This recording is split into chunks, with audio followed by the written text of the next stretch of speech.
troubling report on the growing problem of medical ID theft. Hackers are going after your medical records. In fact, according to one report, the health industry is the #1 focus of hackers, more than any other sector. Let's bring in Morgan Wright, cybersecurity analyst. Morgan, this was really surprising. When you think, okay, shopping online, retail, we've heard about the big breaches at Target, for example.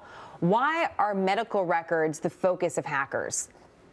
Because, Jenna, they are the golden eggs that the goose has laid, whereas your records, your credit, and you know what? The market drives this. When you go onto these black market sites to buy records, credit card records sell for 50 cents to $1 a record. Medical records sell for $10 to $50 a record because it has your name, your date of birth, your address, your social security number, physical descriptors, even credit card data. So these have become the one place where the most information about you is usually collected. You don't get medical information, date of birth on your credit card information, but you get all of that in your health record. So that's why they're targeting it. You know, and preparing for this segment, it's not even just about the hacking, going into a system and infiltrating it and getting your information. Apparently, medical professionals are carrying around our data in little thumb drives, and that's just, people are able to steal that. Morgan, yes. What can consumers do if we're not only vulnerable online, but we have people carrying around our information and we don't even know that they're doing that?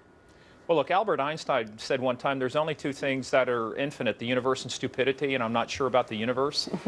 When people are doing stupid things like this, and I do mean they're stupid, you're carrying around on unencrypted thumb drives people's medical information, their histories and stuff. Unfortunately for consumers, they can't do anything till after the fact, which is usually sue. There's some things they can do proactively, which is have good identity theft, have good monitoring, have restoration. But unfortunately, because they have to give that information to get services, there's very little that they can do until after the fact. But what they can do, and you'll see it, there'll be litigation, there'll be lawsuits, there'll probably be legislation. That's what happens after the fact. That's what consumers do when they're wrong.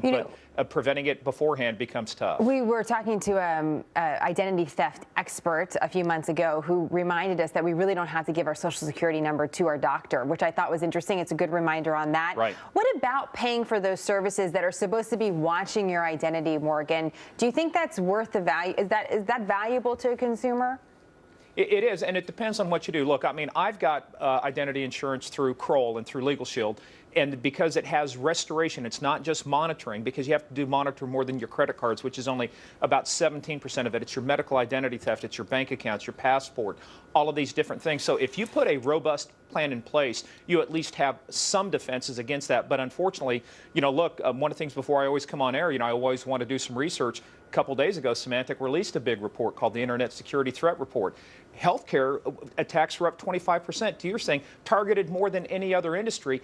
That's what forms the basis for a lot of this identity theft going on, because the more breaches there are of all this kind of information, it only means that right now, 1 out of every 2 seconds, somebody becomes a victim of identity theft. That means this year, Jenna, 1 out of every 18 to 20 people in the U.S.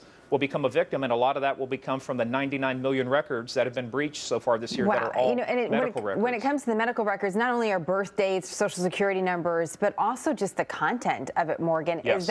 Is that valuable to hackers? Absolutely. And how so? Because a lot of times people want to get services, so they want to get medical services. So the more that they know about you, one lady that I know that lives not too far from me, when her husband died unexpectedly, they found out that his identity was used 10 times to go to local area hospitals to receive services, and he had to have more information than just a name and a date of birth. So this actually creates identity theft because it takes longer, and medical identity theft because it takes longer to investigate, it's harder to detect, and those services cost you far more than a $200 pair of shoes. It always makes me nervous to talk to you, Morgan. I always enjoy it. Sorry, but the topics, they're really unnerving, and it's important that we just kind of raise awareness, if you will, that this is actually happening. Great to have you, Morgan. We look forward to having you back. Thank you. You bet, Jenna. Talk to you later. Scary stuff. Individual rights or public health?